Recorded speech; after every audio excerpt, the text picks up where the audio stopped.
NEET UG 2026 ചോദ്യപേപ്പർ ചോർച്ചയുമായി ബന്ധപ്പെട്ട CBI കുറ്റപത്രം അടുത്ത മാസം 3-ന് സമർപ്പിക്കും. അനുബന്ധ രേഖകൾ സമർപ്പിക്കാൻ CBIക്ക് 3 ദിവസം കൂടി പ്രത്യേക അതിവേഗ കോടതി അനുവദിക്കുകയായിരുന്നു. കുറ്റപത്രത്തിനൊപ്പം രേഖ സമർപ്പിച്ചിട്ടില്ലെന്ന് കണ്ടെത്തിയതിനെ തുടർന്നാണ് ഈ നടപടി. ധനസുമോദ് വിവരവുമായി ചേരുന്നു. ധനസുമോദ്, അതിവേഗ അന്വേഷണം, അതിവേഗ കോടതിയൊക്കെ ഉണ്ട്. എന്ത് രേഖയാണ് സമർപ്പിക്കാതിരുന്നത്?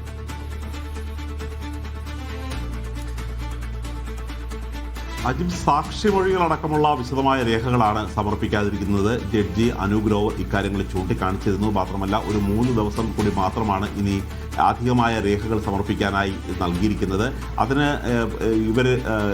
പ്രോസിക്യൂഷൻ പറയുന്ന പ്രധാനപ്പെട്ട വാദം എന്ന് പറയുന്നത് അവർക്ക് വളരെയധികം സ്കാൻ ചെയ്യാനുള്ളൊരു സമയം വേണ്ടി വരുന്നു. കാര്യം 20,000 പേജുള്ള ഒരു കുറ്റപത്രവും അനുബന്ധ സാക്ഷിമൊഴികളും ഉൾപ്പെടെയുള്ളവയാണ് ഉള്ളത്.